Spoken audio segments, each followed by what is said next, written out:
Hi there, welcome back. My name is Mark and we are only a few weeks away from the start of the 2022 Formula 1 Championship.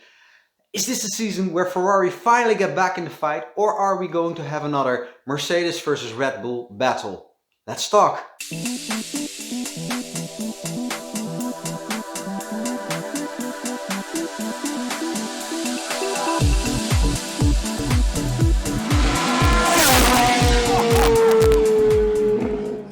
Well, before we start, I just want to take a second to reflect on the situation in Ukraine.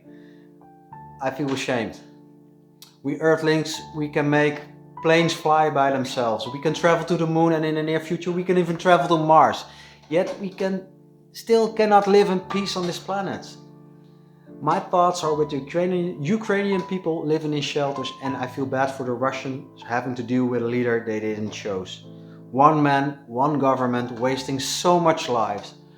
I find it hard to believe. We should have learned from the past, but here we are again.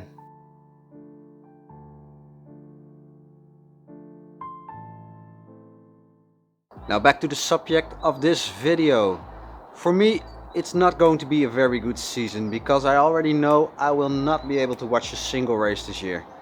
And it's not because I don't want to, it's because F1 here in the Netherlands disappeared behind a very expensive paywall.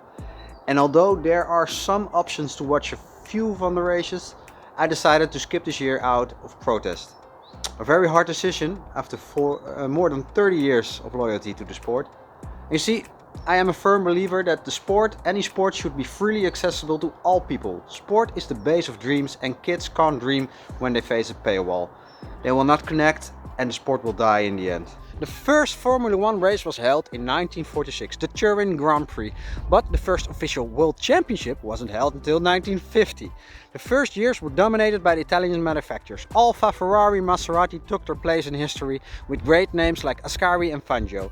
And the banana-shaped cars were real death traps, but at the same time exciting and new.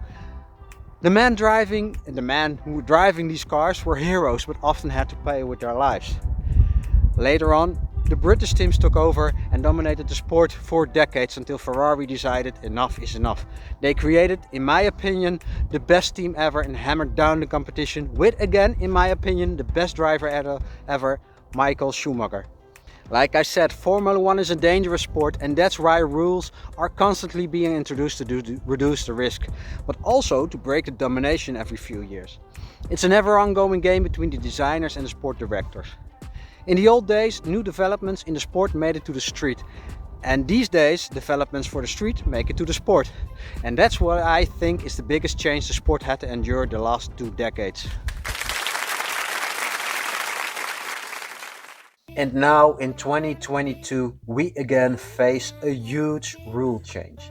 A change feared by most of us because during the 21 season they showed us the concept for the new cars, and the biggest fear we fans, or at least I had, was that all the cars would be the same this year. No room for innovation. Lucky for us, the teams did a superb job designing their cars, and although the directors were surprised, the race directors, and are investigating the designs, I sure hope they will not be changed. The rule changes did not only affect the aerodynamics, but we now have 18-inch tires and heavier cars. The most important part though is the ground effect principle being reintroduced. Ground effect creates suction underneath the car to pull it into the tarmac. And over 40 years ago this effect was banned for safety reasons, but now somehow it has been brought back by the rulebook creators. Plus side of the ground effect principle is that the overcar flow will be way less, making it easier to drive close to your opponent. And as far as the tires, why, you might think, well, aside from the improved aesthetics, they say, I disagree, but there's much more relevance to the road car technology we use today. While the first tests of this season have begun, I see some problems with the new rules, and I wonder what will happen. First of all, the ground effect. Drivers are complaining about the bouncing cars. So you think this means the teams have to work to solve this problem, but ground effect was banned for safety reasons. And I think F1 took a serious risk here. I also understand that the drivers are complaining about the visibility in the car.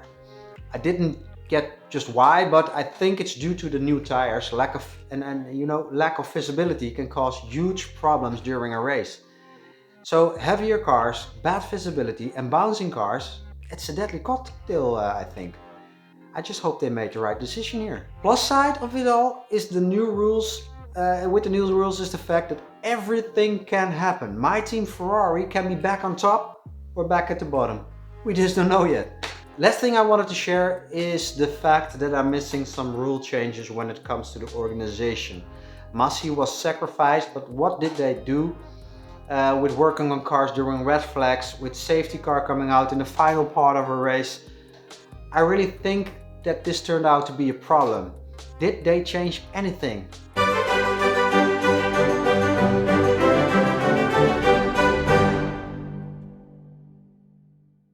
Now we are talking about Formula One. Let's open up the dialogue about real changes F1 needs.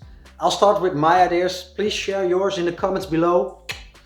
Number one, free the designers. Yeah, that's right, free the designers. Just scrap a minimum of 50% in the rulebook and see what will happen. I want to see 6-wheel cars, electric cars, V12s, or whatever spaceship the designers think they can design. Don't just forbid everything now, every new feature.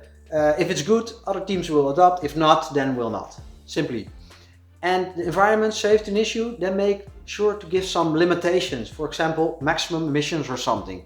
Let the teams challenge each other. Number two, budget cap. I mean, come on, we live in a world where number of billionaires are growing. They can afford 600 million euro yachts, so they can afford to invest in Formula One.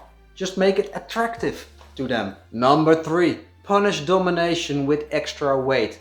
Works in other classes, so why wouldn't it work in Formula One? Number four, less races. I mean, do you really think that my wife would allow me to watch 24 races in one season?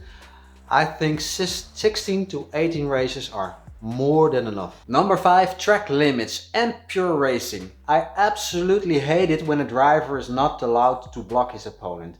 Why do you think they call it racing? Let them fight. And to make sure they play between the lines, make sure to have enough gravel or other slowing material to punish leaving the track. And number six, a lesson learned from last season. Whenever you bring in the safety car, make sure to stop counting laps. Yes, and that could mean bring back refueling tactics or something. And oh, make sure you are not allowed to work on a car during a red flag situation, except for changing from slick to wet for safety reasons. Okay guys, this is it. My thoughts on the 2022 Formula One World Championship season. I am ready and excited, hope you are too. Make sure to like and subscribe, and if you would like to see more videos like this one, let me know in the comments.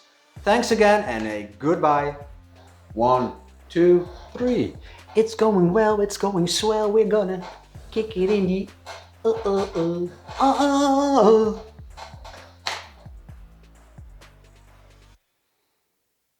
mental breakdown? I guess I am. Koekoek, koekoek, koekoek.